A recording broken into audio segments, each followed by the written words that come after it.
Hi guys, and welcome to Heldhaftig Yoga. Today I'm going to do a short tutorial on how to make the perfect Chaturanga, and Josephine is here to help me to show an example for you guys. So we're going to need a few props to be able to do so. You can use 2 blocks. If you don't have blocks, you can also use 2 big books, and then you're going to use a yoga strap, or you can use a belt. I don't have a strap, so I'm going to use a belt. So if you have these, grab them, and then we're going to try a few different variations and then working on to that perfect Chaturanga. Alright, to begin, we're going to have Josephine demonstrate one time a Chaturanga. Starting off from a high plank. So in your high plank, you want to have everything engaged, starting with the legs, the quads, the core, belly button is in.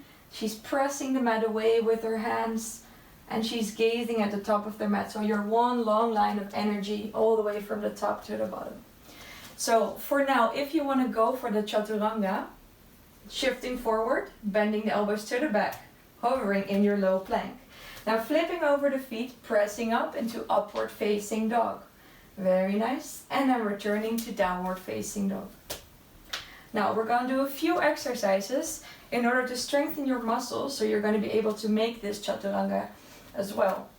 So first, coming forward into a high plank. The first thing you're going to do is you're going to bring the knees down onto the mat. And then from here, lifting the legs as you wish. We're going to go for some push-ups onto the knees. As you lower down, bend the elbows to the back, making that L shape with the elbows. Pressing back up. Going for 5 of these. And you can see that Josephine is looking at the top of the mat. So she's not letting the neck dip down. Her core is engaged. That's 1 more. And then pressing back up, downward facing dog. So that's your first exercise. In order to create that strength in the biceps, in your back muscles, you really want to press up, keeping the elbows close to the body. Alright, then for our next exercise, we're going to do a few regular push-ups, yogi push-ups. So Josephine's going to come forward again into her plank. Then bending the elbows to the back, keeping that L shape and pressing back up. So you can repeat 1 more time, lowering, pressing back up. So repeat if you want 5 of these, 10 of these, see what you can do. And then pressing back up into downward facing dog, lifting the hips high. So the second one will be practicing the push-up without using the knees onto the mat. Then a third exercise that you can do, and which is where we're going to be using the blocks or the books, placing 2 of them, starting from your downward facing dog, and we're going to place 1 kind of underneath the shoulders in the middle, and 1 in between the hands. So this is going to be a way for you to feel what the Chaturanga Dandasana pose actually looks like. So shift forward into your high plank. Then from here lowering down, keeping that whole front of the body engaged, the back muscles working. And you're then just softly landing onto the blocks. 1 pressing here into the lower abdominals, 1 into the chest. And you can see that she's keeping her neck in one line with the spine. Legs are engaged.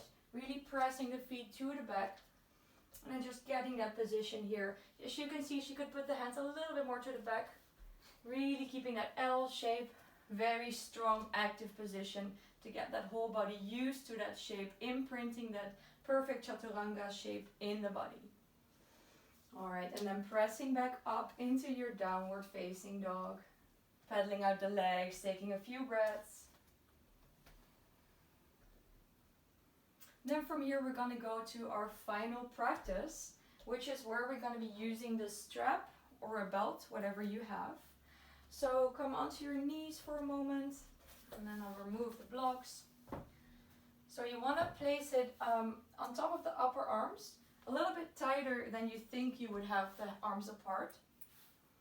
So see what feels good. I think kind of like this. And then checking if it's the right distance. You want to have it a little bit tighter than you usually have. Then coming into your downward facing dog with the strap on the bicep and tricep. Then from here shifting forward, coming into that high plank. Using the strap, coming forward. Lower your hips a little bit more, keeping the shoulders in line, very nice. And then flipping over into upward facing dog. And pressing back up, downward facing dog. So you can use the strap here to really feel that engagement and also to be able to stay one more time. Can you show it? Yes. To stay a little bit longer in that Chaturanga. So you're really feeling the body activating everything, one long line of energy. So these are a few things you can do at home with props or without to practice your Chaturanga. Alright, so you've tried all the different ways to work on your Chaturanga, creating that extra muscle strength in the upper arms, in the back, in the legs, in the belly. Everything is actually working.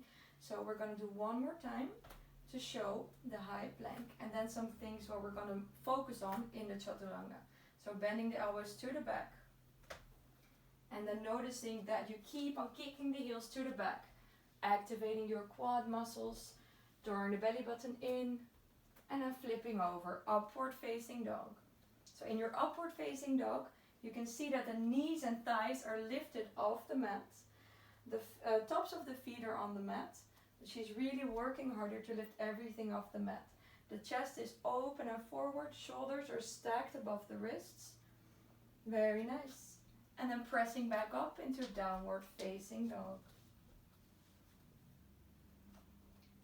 So thank you for watching this video. I hope there were some good tips for you practicing your Chaturanga Dandasana staff pose. Yeah, I hope to see you again soon at Heldhaftig Yoga. Bye.